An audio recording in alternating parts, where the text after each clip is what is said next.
Good morning everyone. सो कैसे हैं आप सब। उम्मीद करता हूँ विज्ञान की तैयारी बहुत ही अच्छी तरीके से चल रही होगी एंड फाइनली आपकी तैयारी में थोड़ी बूस्टअप लाने के लिए मैं लेकर के आ चुका हूँ टॉपर सीरीज वर्ष 2024, जिसका मुख्य उद्देश्य है आपको वार्षिक परीक्षा में टॉप कराना।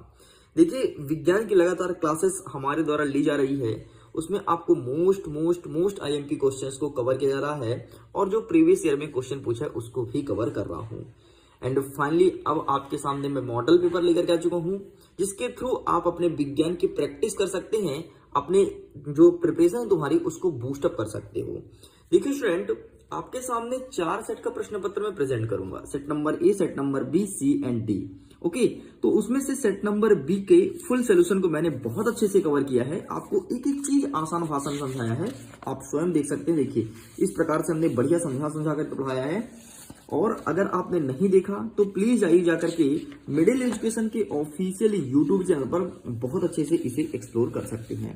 एक एक चीज आपको आसान भाषा में बताया गया है, समझाया गया है कि इस प्रकार से प्रश्न का उत्तर देना है और आपको रटने पर जोर नहीं दिया गया है। आप आसानी से एक एक चीज को सीख सकते हैं। तो ये तो रहा हमारा सेट नंबर बी।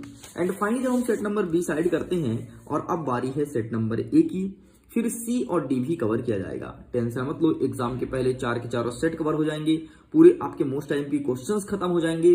फिर देखना, फिर तुम्हें टॉपर बनाने से कोई भी नहीं रोक सकता है। उसके लिए आपको करना क्या है, सिंपल सा कुछ स्टेप्स को फॉलो करना है। जैसे वीडियो को लाइक करके अपने दोस्तों के साथ शेयर करना है, और अगर पहली बार आए हैं चैनल को सब्सक्राइब करके बगल में घंटी होगा, घंटी जरूर बजाना। जैसे तुम मंदिर जाते हो और घंटी बजाते हो तो तुम्हारा नोटिफिकेशन भगवान तक पहुंचता है कि हाँ भाई किसी ने आ गया, ठीक वैसे नोटिफिकेशन बेल आइकन प्रेस करो। जैसे मेरे वीडियोस अपलोड होंगी तुम्हारे तक उसका नोटिफिकेशन पहुंचेगा और तुम उसका फायदा जल्दी से जल्दी उठा पाओगे। देखिए स्टूडेंट्स, आपके सामने सेट नंबर ए है। एक एक चीज आसान भाषा में समझेंगे, बढ़िया आप हमारे साथ बन रहिएगा। निर्देश में दे सकते हैं, सभी प्रश्न को हल करना अनिवार्य है। 1 से लेकर के 5 तक आपको वस्तुनिष्ठ प्रकार के प्रश्न रहेंगे। 6 से लेकर के 17 तक 2 अंक की, 18 से लेकर के 20 तक 3 अंक की और 21 से लेकर के 23 तक 4 अंक के क्वेश्चन देखने को मिलेगा। चलिए, तो अब हम स्टार्ट करते हैं अपने विज्ञान की पढ़ाई को। हमारा प्रश्न क्रमांक 1 कह रहा है सही विकल्प चुन करके लिखो। पहला नंबर कहता है कि कैल्शियम ऑक्साइड की जल के साथ अभिक्रिया किस प्रकार की अभिक्रिया कहलाती है। मतलब कैल्शियम ऑक्साइड को, मतलब CaO को यदि मैं पानी के साथ मिला दूं, वह अभिक्रिया कौन सी कहलाएगी। हमारे ऑप्शंस कहते हैं उष्माशोषी, उष्माक्षेपी, उदासीनीकरण और रेडॉक्स अभिक्रिया। देखो, उष्माशोषी मतलब होता है उष्मा को एब्जॉर्ब करना और उष्माक्षेपी मतलब होता है उष्मा को निकालना। और आप जब देखते हो कि आपके पानी में चूहे को डाला जाता है तो उससे बुलबुल और बहुत गर्म धुआं टाइप से निकलता है बाहर, तो इसे कहेंगे उष्माक्षेपी अभिक्रिया, अर्थात ऑप्शन नंबर बा को टिक करना है। नेक्स्ट, अम्लों का पीएच मान का पहचान कैसे करेंगे। देखिए अगेन मैं समझाता हूं। इस प्रकार से आपका क्या हो गया, एक पीएच स्केल हो गया।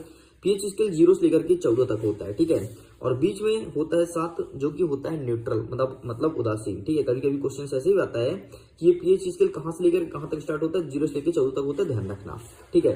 बीच में 7 में होता है उदासीन। जैसे पानी का पीएच मान कितना है, 7 है, मतलब पानी उदासीन है। ना तो पानी आपको अम्ल लगेगा, ना तो क्षार लगेगा, मतलब ना तो खट्टा लगेगा, ना तो कड़वा लगेगा। अब देखो, जो 1 से लेकर के 7 के बीच में होता है, ठीक है, मतलब 7 से कम इधर जितने होते हैं वो सारे के सारे अम्ल हैं, ध्यान रखना, ठीक। और जो 7 से ऊपर है, 7 से लेकर 14 के बीच, मतलब 7 से अधिक है, इसे कहते हैं क्षार। तो हमारा प्रश्न सिंपल सा बोला है कि अम्ल के पीएच मान होता है तो कितना होता है, 7 से कम। तो ऑप्शन नंबर ए आपका सही उत्तर हो जाएगा, ठीक है, ध्यान रखिएगा। और अगर कोई चीज 7 में होगा वो न्यूट्रल होगा, मतलब उदासीन, और इसका सबसे अच्छा एग्जाम्पल पानी है। अब आप मुझे कमेंट्स में लिखकर बताओ कि रक्त मतलब खून का पीएच मान कितना होता है। प्लीज आंसर जरूर कीजिएगा। नेक्स्ट कहता है धातुओं द्वारा कौन सा गुण प्रदर्शित नहीं किया जाता है। जो आपका धातु होता है, जैसे समझो जब भी धातु बोले तुम्हारे दिमाग में आ जाए लोहा, ठीक, ये तुम्हारे दिमाग में आ गया लोहा, ठीक, लोहा का टुकड़ा है। और इसमें से कौन सा गुण नहीं होता है। विद्युत चालकता होती है, क्या उसमें इलेक्ट्रिसिटी प्रवाहित करने पर इलेक्ट्रिक चलेगा। हाँ भाई बिल्कुल, लोहे में तुम इलेक्ट्रिक टच करा दो चलेगा। तन्यता होती है, तन्यता मतलब होती है पीटने पर फैलना, क्या तुम उसे पीटोगे तो फैलेगा। हाँ जी बिल्कुल, लोहे को तुम पीटो गर्म करके फैलता है। आघात वर्धनीयता मतलब होता है कि इसको आघात करने से नुकसान नहीं होता, कि हम उसको पीट रहे हैं तो कुछ नुकसान हो जाए, टूट जाए, ऐसा कुछ होता है क्या, नहीं होता। नेक्स्ट आपका कहता है भंगुरता मतलब होता है कि अगर उस पर तुम पीटो, हथौड़ा मारो तो वो एकदम टूट जाए छोटे छोटे टुकड़ों में, ठीक, उसे भंगुरता कहते हैं। लोहे में यह गुण नहीं पाया जाता, वो कभी भंगुरता नहीं होता, ठीक। तो ये गलत गुण है, बाकी पूरे अच्छे गुण हैं। नेक्स्ट कहता है मनुष्य में एक वक्र एक तंत्र का भाग है, वह कौन सा है? मतलब ये कह रहा है कि मनुष्य का जो वक्र है वो किस तंत्र का भाग है। ठीक है, क्वेश्चन को घुमा के पूछा जैसे इंग्लिश के पेपर में पूछा था। ठीक है, पहला नंबर कहता है पोषण, दूसरा कहता है शोषण, उत्सर्जन या परिवहन। तो इसका सही आंसर ऑप्शन नंबर सा उत्सर्जन को टिक करना है। जो वक्र है वो उत्सर्जन का ही एक पार्ट है, क्योंकि वक्र से मलमूत्र का विसर्जन होता है। नेक्स्ट कहता है मास्टर ग्रंथ का नाम क्या है? तो सिंपल सा पीयूष ग्रंथ को मास्टर ग्रंथ कहते हैं। इस चीज को ध्यान रखना, एग्जाम में 100% देखने को मिलेगा। चलिए आगे कहता है निम्नलिखित में से कौन सा मानव ने मादा जनन तंत्र का भाग नहीं है? ठीक है, निम्नलिखित में से कौन सा मानव में मादव जनन तंत्र का भाग नहीं है? ठीक है, मादा मतलब जो स्त्री वाला होता है। ठीक है, तो अंडाशय और गर्भाशय, शुक्रवाहिनी या डिंबवाहिनी। तो इसका सही आंसर हो जाएगा शुक्रवाहिनी। शुक्रवाहिका ये पुरुषों में होता है, मादा में नहीं होता है। ठीक, इस प्रकार से पूरा कंप्लीट होता है। यही सब इंग्लिश में भी अवेलेबल है, इंग्लिश मीडियम के बच्चे इसे कवर कर सकते हैं। चलिए जी, हम बढ़ते हैं प्रश्न क्रमांक 2 की तरफ। रिक्त स्थान की पूर्ति कीजिए। पहला नंबर कहता है मनुष्य में वृषण डैश डैश में पाए जाते हैं। तो मनुष्य में जो वृषण होते हैं वो वृषण कोष में पाए जाते हैं। तो यहाँ पर सिंपल सा आपको लिखना है मनुष्य में वृषण कोष में पाए जाते हैं। ठीक है, वृषण कोष ये पूरा लिखना पड़ेगा। ठीक है, वृषण भले 2 बार है, तो मनुष्य में वृषण कोष में पाए जाते हैं, पूरा आपको लिखना ही पड़ेगा। नेक्स्ट हमारा सेकंड नंबर कहता है कि अनुवांशिकता का अध्ययन क्या कहलाता है? तो अनुवांशिकता के अध्ययन को अनुवांशिकी कहते हैं। तो सिंपल से यहाँ पर अनुवांशिकी आपको लिख देना है, अनुवांशिकी। ठीक है, चलिए आगे बढ़ते हैं। वस्तुओं को हम डैश डैश की उपस्थिति में देख पाते हैं। तो वस्तुओं को हम प्रकाश की उपस्थिति में देख पाते हैं, तो यहाँ पर आपको प्रकाश कर देना है। नेक्स्ट, श्वेत प्रकाश का रंगों में व्यक्त होना क्या कहलाता है? तो वर्ण विक्षेपण कहते हैं, वर्ण विक्षेपण। ठीक, श्वेत प्रकाश का रंगों में व्यक्त होना वर्ण विक्षेपण कहलाता है। नेक्स्ट, शुद्ध जल विद्युत का डैश डैश होता है। तो शुद्ध जल विद्युत का कुचालक होता है, कुचालक। ठीक है, मतलब शुद्ध जल में यदि तुम इलेक्ट्रिसिटी प्रोवाइड करोगे तो वो हो जाएगा। चलिए सॉरी शुद्ध जल में नहीं होगा। ठीक है, नेक्स्ट कहता है मनुष्य डैश डैश जीव है। तो मनुष्य सर्वाहारी जीव है, तो यहाँ पर आपको सर्वाहारी कर देना है। ठीक है, आपको पता है अगर मिनरल वाटर में तुम विद्युत धारा प्रवाहित करोगे तो विद्युत धारा प्रवाहित कभी नहीं होगा। ठीक है, क्योंकि कुचालक होता है, उसमें कोई यदि हार्डनेस नहीं होगा ना तो विद्युत धारा प्रवाहित हो ही नहीं सकता है। ठीक, चलिए आगे बढ़ते हैं। नेक्स्ट कहता है प्रश्न क्रमांक 2 इंग्लिश में अवेलेबल है। अगर आप इंग्लिश मीडियम के विद्यार्थी तो इंग्लिश में क्वेश्चंस को देख सकते हैं। आगे बढ़ते हैं प्रश्न क्रमांक 3 सत्य असत्य लिखो। पहला नंबर कहता है ओजोन परत परावैंगनी विकिरण को रोकता है। बिल्कुल सत्य है। जो ओजोन लेयर होता है जो कि ऑक्सीजन का एक अपर रूप है, इसका सूत्र होता है O3। ये सूर्य से आने वाली अल्ट्रावायलेट रे को पृथ्वी में आने से रोकती है, जिससे त्वचा संबंधी रोग होती है। किससे? ओजोन परत, उससे अल्ट्रावायलेट रे से। नेक्स्ट, विद्युत उपकरण श्रेणी क्रम में संयोजित होते हैं। तो बिल्कुल असत्य है, वो समांतर क्रम में संयोजित होते हैं। ठीक है, एक है फिर इसके बाद एक है, ठीक, ये फिर एक है, इस प्रकार से संयोजित होते हैं। नेक्स्ट, अवतल दर्पण में बने प्रतिबिंब सदैव वास्तविक होते हैं? नहीं, बिल्कुल है, सदैव वास्तविक नहीं होते। अवतल दर्पण जो प्रतिबिंब बनते हैं वो सदैव वास्तविक नहीं होते हैं। ठीक है, नेक्स्ट कहता है एक लिंगीय पुष्पों में 100 परागण होता है। गलत है। एक लिंगीय पुष्प में 100 परागण कैसे होगा यार? जब लिंग ही एक है तो पर परागण होगा ना। 100 परागण उसमें होता है जब द्विलिंगीय हो। ठीक है, मतलब मादा भी हो पुरुष भी हो। जब एक लिंगीय केवल मादा है तो उसमें 100 परागण कैसे हो सकता है? नहीं होगा, पर परागण होगा, मतलब कीट पतंगों द्वारा मधुमक्खियों द्वारा परागण किया जाएगा, ये निषेचन किया जाएगा। ठीक है, नेक्स्ट कहता है धातुओं के ऑक्साइड प्रायः क्षारीय प्रकृति के होते हैं। क्या सभी धातु क्षारीय होते हैं? हाँ जी, बिल्कुल सत्य है। जितने भी धातु होते हैं वो सभी क्षारीय प्रकृति के ही होते हैं। नेक्स्ट, लिटमस एक प्राकृतिक अम्ल क्षार सूचक है। बिल्कुल सत्य है। लिटमस पेपर जो अम्ल जो होता है वो अनिल नीला टेस्ट में लाल करता है। ठीक है, एक चीज ध्यान रखना, देखो अनिल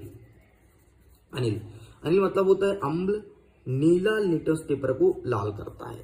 ठीक, ये चीज ध्यान रखना। तो तुमसे लिटमस पेपर के थ्रू तुम अम्ल और क्षार का पहचान कर पाओगे। अनिल नाम याद रखना, अनिल अम्ल नीला लिटमस पेपर को लाल करता है। ट्रिक कैसा लगा कमेंट्स में लिख कर बता देना, मजा आया तो ऐसे ट्रिक बीच में बताते रहूंगा। चलिए पेज पलटाते हैं, आगे बढ़ते हैं।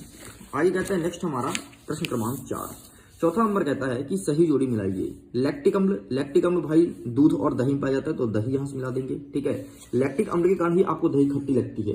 अगर लैक्टिक अम्ल ना होता तो दही आपको खट्टी नहीं लगती। कहता है नमक का साधारण सूत्र NaCl होता है, बच्चे को पता है, मतलब सोडियम और क्लोरीन से मिलकर के नमक का निर्माण होता है। धातु क्या हो जाएगा यहाँ पर? धातु जो होती है विद्युत की सुचालक होती है, तो यहाँ पर आपको तीसरा नंबर कर देना है। नेक्स्ट, भोजन का स्थानांतरण फ्लोएम द्वारा होता है। ठीक है, अच्छा, जल का स्थानांतरण किसके द्वारा होता है? जाइलम द्वारा होता है। Very good. चलिए पित्त, तो पित्त का क्या हो जाएगा, पित्त और पलकों का झपकना, जो पलकों का झपकना है वो प्रतिवर्ती क्रिया है, ठीक है, और पित्त आपका लीवर हो जाएगा, है ना, मतलब पित्त जो होता है लीवर में ही पाया जाता है। लीजिए भाई साहब, ये भी कंप्लीट हो गया। इंग्लिश में अवेलेबल है, इंग्लिश में भी आप क्वेश्चन देख सकते हैं, ठीक है। चलिए आगे बढ़ते हैं। नेक्स्ट कहता है प्रश्न क्रमांक 5, एक वाक्य में उत्तर दीजिए।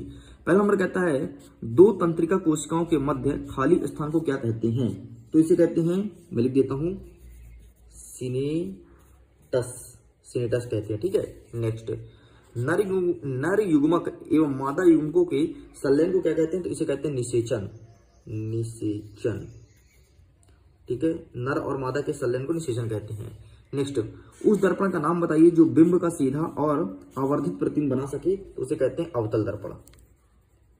अवतल दर्पण में हमेशा प्रतिबिंब का सीधा ही बनता है, ठीक है, उल्टा पुल्टा नहीं बनता, इसलिए दाढ़ी वगैरह में इसको उपयोग करते हैं। भाई अगर उल्टा पुल्टा चित्र बनता तो दाढ़ी वगैरह किसी व्यक्ति की कट ना जाती, इसलिए ज्यादातर नाई की दुकान में आप अवतल दर्पण देखे होंगे, ठीक है। कहाँ गया भाई उस दर्पण का नाम, हाँ ये अवतल दर्पण। चलो आगे देखते हैं। नेत्र के किस भाग पर वस्तु का प्रतिबिंब बनता है, तो नेत्र के दृश्य पटल, मतलब रेटिना पर, रेटिना लिखो, रेटिना या दृश्य पटल कुछ लिख सकते हो, ठीक है, रेटिना में लिख दिया। चलो, एक इलेक्ट्रॉन पर कितना आवेश होता है, तो एक इलेक्ट्रॉन पर 1.6 इंटू 10⁻⁻19 कूलाम, इतना आवेश होता है एक इलेक्ट्रॉन पर। नेक्स्ट, विद्युत आवेश का मात्रक क्या होता है, तो कूलाम होता है, ठीक, कूलाम। लीजिए, इस प्रकार से पूरा आपका कंप्लीट कर दिया है वस्तुनिष्ठ प्रश्न, ठीक है। वीडियो कैसा लगा, वीडियो पसंद आए तो वीडियो को लाइक करिए, अपने दोस्तों के साथ साझा जरूर कीजिएगा।